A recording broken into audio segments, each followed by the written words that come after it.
반갑습니다. 이동학입니다. 저는 지난 2017년 8월부터 2019년 12월까지 지구를 한 바퀴 돌고 온 사람입니다. 돌고 와서 제가 제일 가장 먼저 쓴 책이 쓰레기 책입니다. 여러분과 함께 오늘 환경에 대한 이야기 나눠보려고 합니다. 와, 그 쓰레기 책을 쓰셨는데 쓰레기 책을 쓰시게 된 이유가 정확하게 뭘까요?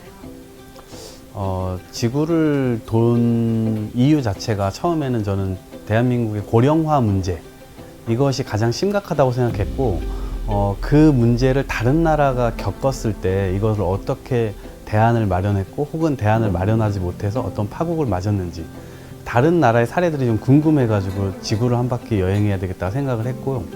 떠나서 그런 곳들을 이제 인터뷰를 하다가 도시의 지속 가능성이라고 하는 문제가 대부분의 도시에서 문제가 되고 있다는 걸 알게 됐어요.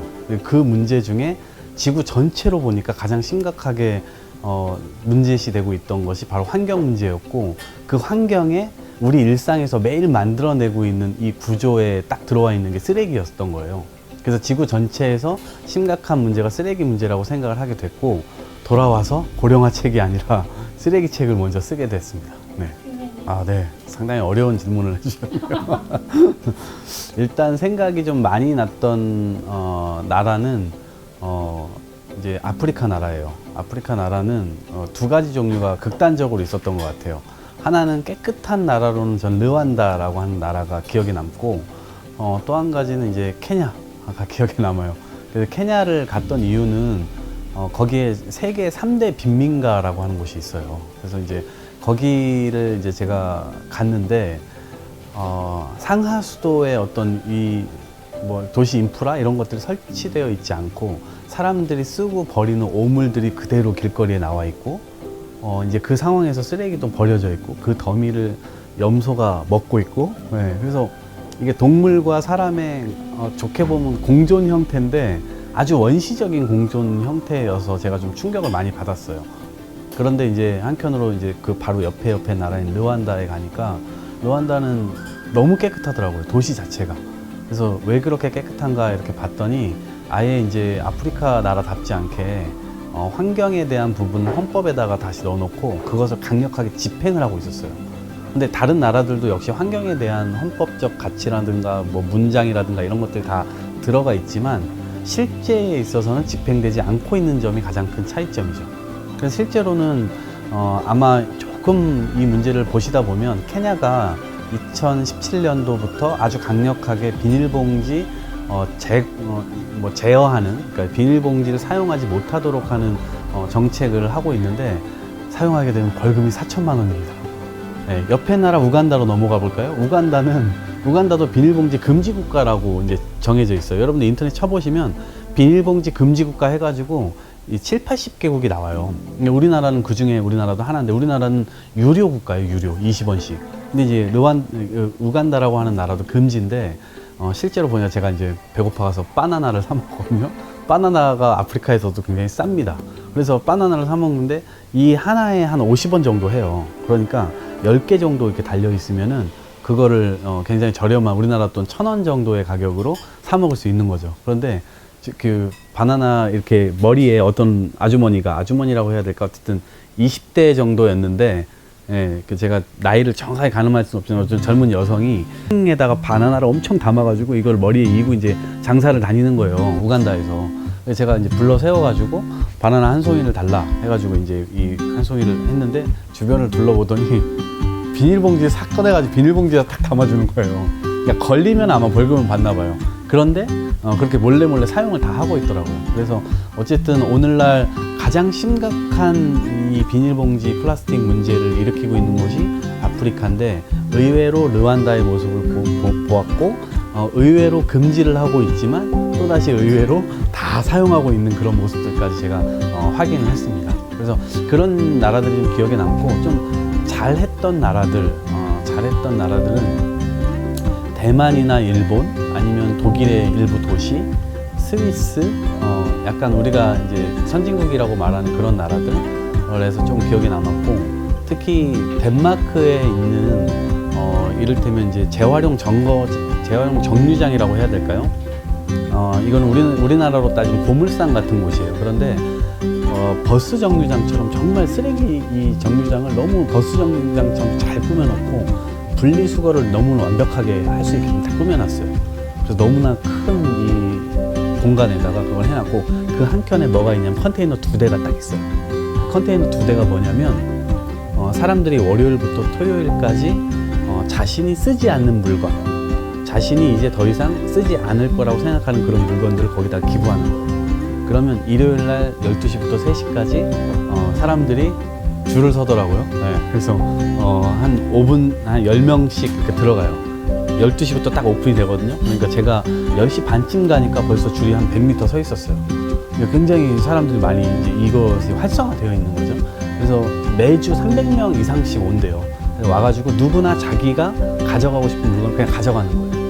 그래서 어린아이 물건 장난감부터 시작해서 그렇게 하고 그 쓰레기의 개념이 이 폐기 상태에 이르는 물체를 의미하는데 유럽에서는 하나를 더 이제 추가해가지고 의미를 하거든요. 더 이상 사용하지 않기로 결정한 물건에 대해서도 쓰레기로 인정을 하고 있어요. 그래서 이제 그런 물건들을 다시 되살리기 위한, 그러니까 물건을 재사용하기 위한 체계로서 그 컨테이너가 있는 거죠. 그래서 사람들은 거기다가 갖다 버리면 자기가 폐기물을 버리는 거에 대한 비용도 세이브할 수 있고, 그다음에 이 물체가 생명력을 그대로 폐기시키면은 그대로 환경 오염원으로 이제 될 텐데 그거를 다른 누군가에게 이렇게 쓸 수 있도록 기회가 주어진다는 측면에서 그 마을 곳곳에 그런 것들이 이제 만들어져 있다는 것이 이게 재사용에 대한 문화가 이렇게 펼쳐져 있고 사람들이 이 물건을 나눠 쓰는 거에 대한 거부감도 없기 때문에 이것이 환경에 미치는 영향을 최소화할 수 있겠다 이런 생각이 들었습니다. 네. 대학생 친구들한테 쓰레기랑 만약 그냥 좀 해주고 싶은 이야기가 있다면 여행을 다 다녀오고 여러 가지 본 사람으로서 그냥 지금 자라나고 있는 이 대학생들에게 하고 싶은 거 있으면 한마디 주거든요. 길어도 돼요. 예. 제가 저도 지금 대학생이거든요. 네. 학부는 아니고 대학원생인데 우리나라는 북한이 막혀 있고 동서남은 바다예요. 그러니까 사실상 섬나라를 살아가고 있어요, 우리가. 그래서 우리가 뭔가를 상상하고 생각할 때 우리의 전체 큰 개념으로 가봐야 우리는 남한이에요, 그냥. 우리의 대한민국 정도를 그리고 생각해요. 근데 제가 독일이나 칠레나 두바이나 이런 나라들을 가니까 그 나라에서 누군가가 만약에 어떤 환경 문제를 해결하기 위한 창업을 한다 라고 생각하면 그 사회에, 그 동네에, 그 나라만을 국한시키지 않습니다. 사고력 자체가 지구 전체를 향하고 있더라고요. 그래서 제가 2017년도 8월에 떠나기 전에 만들었던 나름대로 제가 내가 왜 나가야 되고 도대체 전 돈도 없이 나갔거든요. 돈도 없이 내가 이 사서 고생을 도대체 왜 해야 되지?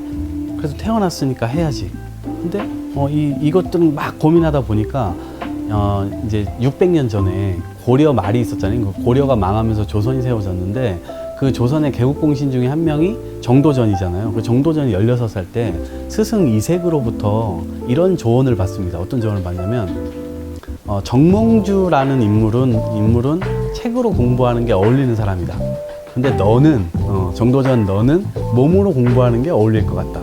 그래서 너는 세상을 한 바퀴 돌아라 라고 할 때 이 세상의 개념은 한반도 정도였어요. 한반도. 당시 600년 전에 우리 선조들이 생각할 때 세상의 개념. 근데 지금 오늘날 여러분이 살아가고 있는 이 세상의 개념은 지구예요, 지구. 지구를 한 바퀴를 도는데 하루면 돌아요. 그리고 아마도 10년 뒤, 20년 뒤가 되면 이 세상의 개념은 더 커질 수도 있어요. 제가 볼 땐 달이나 화성을 포함하는 개념일 수도 있을 겁니다. 그래서 우주 전체를 포괄하는 개념일 수도 있어요. 그래서 세상의 개념은 점점 넓어져 왔는데 이것이 끝도 없는 얘기거든요. 그래서 경제 성장이라고 하는 것도 마찬가지고 그것이 다 지금 소비주의에 기반하고 있어요. 물건을 팔아야 기업이 성장하고 기업이 성장해야 노동자를 채용하고 그 노동자가 거기서 월급을 받아야 다시 물건을 사게 되겠죠. 이 구조 안에 모든 사람들이 다 78억 명이 지금 대부분 다 들어가 있기 때문에 이 구조를 해결하기가 너무 어려워요. 그런데 성장은 가능하면서 쓰레기는 나오지 않는 방식, 이 방식을 여러분들이 고민해 본다면 그 부분은 지구 전체에 엄청난 도움이 될 겁니다. 그래서 여러분들이 단순히 환경 교육을 받고 내 생활에서 이거를 실천하는 것도 있지만 가능하다면 여러분들이 이런 가치 있는 일에 한번 본인의 삶을 걸어보는 것도 좋은 방식이지 않을까. 활동가가 됐든 아니면 환경 문제를 해결하기 위한 창업가가 됐든 이 부분들은 여러분들에게 있어서 아주 좋은 선택지가 될 수 있을 것 같아요. 그리고 지구 전체에서 이 쓰레기 문제의 해결책은 아직도 요원한 상태예요. 지금 뛰어들으셔도 늦지 않습니다. 여러분 함께 해결합시다. 제가 하고 있는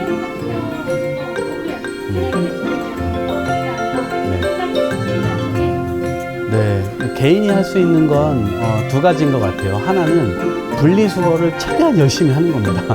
네, 모르시면 인터넷에 검색해보고 찾아보고 정보가 워낙 유튜브에도 많고 하니까 개인이 할 수 있는 건 두 가지인데, 하나는 분리수거 열심히 하는 거, 그리고 또 하나는 여론을 만드는 거예요. 결국 내가 분리수거만 열심히 해서는 계속해서 기업이 플라스틱 제품을 만들어내고 어려운 분리수거가 어렵게 만들어내고 있는 이 흐름 자체를 막아낼 수가 없어요. 그러려면 이제 여론을 형성해야 되는데, 내가 내 옆에 옆반 친구와 혹은 내 가족과 이런 이야기들을 해가지고 계속해서 여론을 만들어 나가야 됩니다. 여론을 만들면 기업도 변화시켜낼 수 있고 정치인도 변화시켜낼 수 있습니다. 그래서 그 두 가지를 꼭 기억해 주시고 일상에서 노력해 나갔으면 좋겠습니다.